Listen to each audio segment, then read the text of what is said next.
Yo, salutations YouTube. How you doing? Today I got a little Call of Duty gameplay for y'all using the RPD.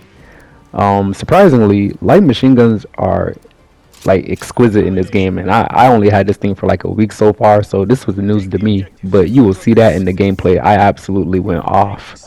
Neither here nor there. Today, what I wanted to talk to you guys about was something that was near and dear to my heart. Video games, if that wasn't obvious enough.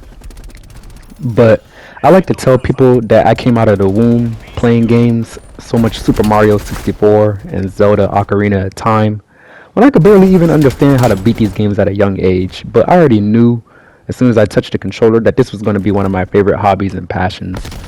I'm not the only one who thinks like this. As a matter of fact, there are people who literally learn programming and video game design to make the very games that you and I and so many others enjoy to this day. But as the years went on, as like Need for Speed and Burnout faded from relevancy, as Neversoft gave up on Tony Hawk and you never saw the eyeball with the spear through it and the worm that wrapped around ever again, as games like Left 4 Dead literally got left in the dead and games like Call of Duty got increasingly focused on microtransactions and skill-based matchmaking, these things made it less fun, by the way. I just decided to take a step back and ask myself, why is this going on? So, with my analysis, I feel like you have to consider what makes a game great in the first place. Like the Powerpuff Girls need sugar, love, and spice to make everything nice. I feel like video games need time, love, and care before, anything clears the air, rhyming accidentally. Let's see. And I even took some notes down and wrote about it, to be honest with you. So this is mostly subjective, I should say. And I'm sure anybody who's over the age of 16 doesn't remember games getting pumped out like assembly line products every year. But I'm going to use Cyberpunk as an example because this game actually had 8 years in development. And over this time, there have been so many improvements in technology for the graphics and animations and layers of depth that you can add to a game. You let all this boil for almost a decade, and then you destroy all the goodwill of fans and all the potential sales by management deciding it was a good idea to release a game in a buggy and unfinished state. And oddly enough, this is a pattern that I've noticed with a whole lot of games recently. It's almost as if they think it's acceptable to release a product that's not what was advertised, and then they think in their heads, oh, we'll just finish it with a couple of patches later. Like, no, dude. There was literally more content in Call of Duty Black Ops 1 at launch than there was in Destiny 1 when it launched back in 2014. And I remember that because I played the same mission so many times, like I almost went insane. It's crazy. To anybody who does remember Destiny 1 at launch, let me know how many times you played the same strike over and over. Those games were 4 years apart, by the way. And I suppose that in the golden age of gaming development, you could take as long as you wanted or needed to make a game because the shareholders weren't as demanding. And gaming generally wasn't as profitable pre-microtransactions. The days of map packs and actually getting a complete game for your $60 was truly something to behold. Looking back on it. And did I mention now that games are $70? So at this point we are paying $70 for incomplete games. Basically it seems like it's just about how fast you can get the product out and how much money you can make for it initial sale and post sale with all the microtransactions. Which leads me into my next point. Like, where's the love? Where's the love anymore?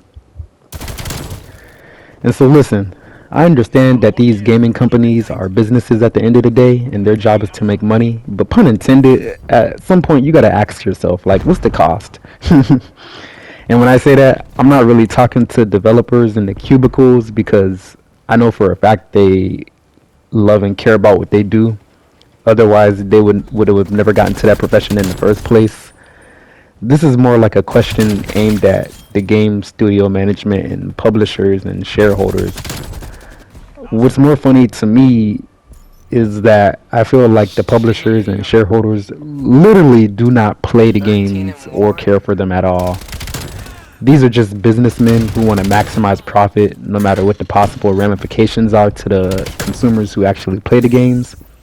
They make these demands about when the game should come out and how much return on investment they want to see, with no regard to how much crunch they subject their employees to.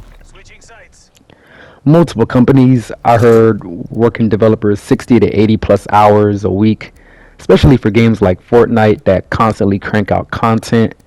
And I'm not even saying that these guys aren't paid well, but how can you expect somebody to put out their best product when they are rushed and tired over the entire development cycle of a game and have to work post release to, do all the DLC?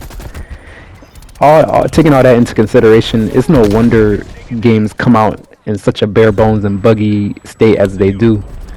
And then when the game releases are buggy, the same tired and overworked developers gotta patch and fix everything while getting berated for the less than satisfactory product that came out.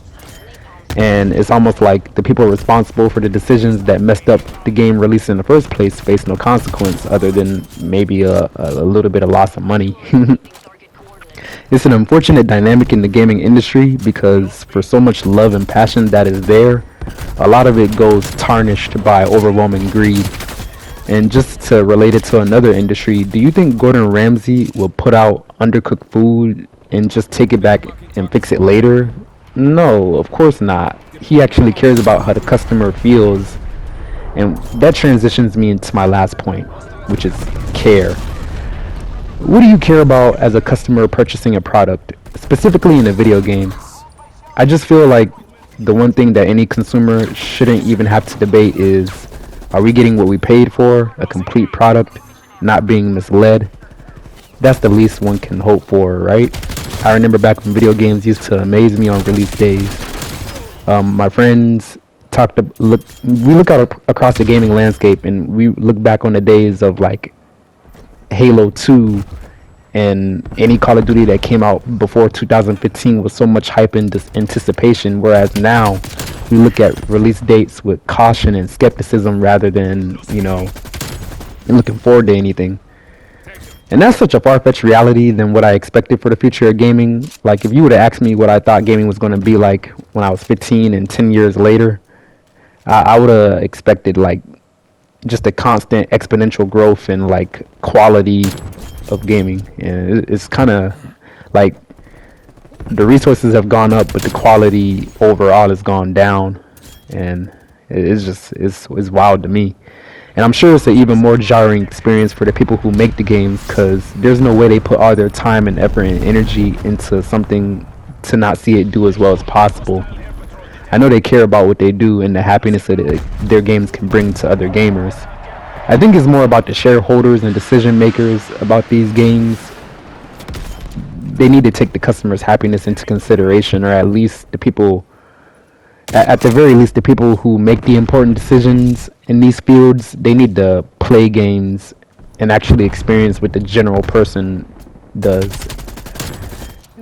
All that being said, though, there's still excellent games that are being made out there by passionate developers and healthy workplaces with great management teams.